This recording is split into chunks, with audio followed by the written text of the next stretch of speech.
Hello everyone. Today I am going to show you how to add a countdown timer in Notion. First, go to Blocky or any other widget provider like Indify or Widgetly and log in or create a free account. Once you are on the dashboard, click on Create a Widget. From the categories, select Timer. In the widget type, choose Countdown. Next, you will see a variant option. You can pick whatever style you like, for example, minimalist or digital. After you make your choice, click Create. The widget will now be ready. Once it is created, make sure to save it. After saving, you will see a button or link to copy the URL. Click on it and copy the link to your clipboard. This link is what we will use to embed the countdown timer in Notion.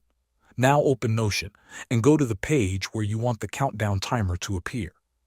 Click in the spot where you want it and type a /. From the menu, select Embed. A box will appear. Paste the URL you copied from Blocky into the box and click on Embed Link. Your countdown timer will now appear on your Notion page. You can click and drag the edges of the block to resize it so it fits your layout perfectly. You can also move it around and add other content next to it if you want. Thanks for watching.